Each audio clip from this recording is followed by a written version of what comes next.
So I'm going to give you a few drop servicing ideas that might give you some inspiration and give you some ideas to get started. The first one is social media management. The truth is, not many people know how to create content for their social media, nor do they know how to manage for their social media platforms. Freelancing social media managers are very experienced and proficient. They can do things to an efficient and consistent standard.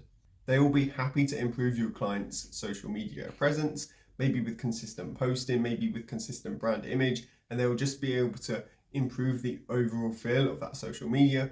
And yeah, it's just something to consider. Moving on to the next one. So the next one is website development. Also, website creation can come under there as well. If there's one thing that's in constant demand in this era, in this decade, it's going to be a fast and reliable website. It's going to be a website where you can go into it and within 2 or 3 clicks being to check out. The less clicks means the less barriers, and people can go in, get what they want and out without anything stopping them or preventing them to complete their purchase. If you're able to optimize someone's website, maybe you've got knowledge in this already and you can give ideas in the forefront and then agree on a price, agree on a service, and then go and get that from someone else. Again, another way to do drop services. Businesses are always on the lookout for people to optimize their websites. Most websites are where sales happen. So if you can optimize a website, that generally means increase in sales, and it's better for the business. So it's an investment that they're more than willing to be open to. The next one is graphic design. So when I say graphic design, I mean things like logo design, advertisement design, customized graphics, visual brand identities, and things along those lines. Now, these are things you can actually do yourself with a platform or website such as Canva. I'll put a link below, but I rave about Canva so much. It's what I use for all my stuff. It's what I use for my YouTube thumbnails as well. So I'll let you be the judge of that. If you clicked on this video, they clearly worked. So check out Canva. You can see there's loads of templates. You can go into these, change the colors, change the image, and make it more suitable for your brand or your client's brand. And you can create these yourself without having to pay someone else. Like, you can obviously pay a freelancer to do it, but if you can do it yourself, then you're minimizing the cost and more profit in your pocket. The next one is video creation, similar to graphic design. If you can do this yourself, like, all you need is a phone and a microphone and you're ready to go. But obviously freelancers are more equipped for this kind of situation. But things like advertisements, short videos, animations, things like that. Maybe a business wants to create a YouTube channel and go along those lines just with stock footage and a voiceover, maybe a tutorial video. Just have an open mind when you have these conversations and see if it's something they're open to, and then go from there. The next one is writing. Now, when I say writing, I don't mean letters, notebooks. That is so old-fashioned. I mean blog writing. I mean writing in different languages. I mean blog articles, social media posts, press releases, advertisements, books, maybe even an ebook, for example.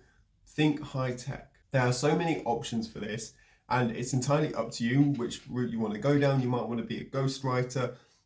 When I say be a ghostwriter, I mean provide ghostwriting services where you basically write for your client, but it's not you actually writing.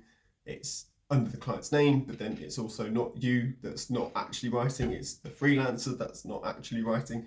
That makes no sense, but you know what I mean, kind of, maybe, I don't know. But basically having to write content, provide writing services for blog posts, articles and things like that, with the hook that it will increase SEO. Now, I'll do a video here on how blog posts increase search engine optimization, and it's a good way to drive traffic to your store without paying for ads. So that's a good route to go down, something to consider. The next one is search engine optimization. Now, I've already mentioned this a handful of times, but search engine optimization is vital for businesses if they want to grow organically and don't want to sink so much money into ads, because search engine optimization can drive free traffic, and everybody loves free traffic, because free traffic means less costs, not necessarily more sales, but less costs, which means more profits. Yes, drop servicing is perfectly legal, so there's no legal considerations or risks. The FBI won't be bursting down your door. One thing you need to watch out for is customer satisfaction. If the clients are not happy with the service they get, you will be more open to negative reviews, which will obviously affect your reputation, and that's all you're going to have to rely on to make sales. And because word of mouth travels fast, and obviously online reviews as well if you're not doing it locally. Make sure you check your service provider's reviews. Make sure you have an alternative. Make sure you have a chat with them first. If you're doing writing, for example, providing writing services, make sure they are proficient in the language that you are providing that service. If you're saying, I'm going to write your blog posts in Spanish, make sure that the freelancer or service provider you're working with is proficient in that language and they're not just using Google Translate, because that is not going to work. The other concern with drop servicing and drop shipping, actually, although people are more accepting of drop shipping because it's more widely known, is the morality concern. Now, a lot of drop servicing companies don't disclose the fact that they are outsourcing the job to a third party. Some clients won't mind the work being outsourced, whereas others will, and they'll insist that you do this personally yourself, or they'll find someone else. So just something to bear in mind. I would personally disclose that you have a team of freelancers, or you have an externally hired team that you use to create the services, and then you're kind of like the front salesman and the face of the business sort of thing. Again, entirely up to you how you do it. Don't do anything unethical or immoral, because karma. So just bear that in mind.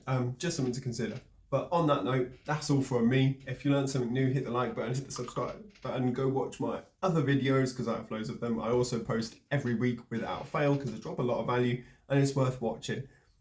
What you got to lose? Just go watch it. I'll leave it right here, just right here. Thanks ever so much for watching, and I'll see you in the next one.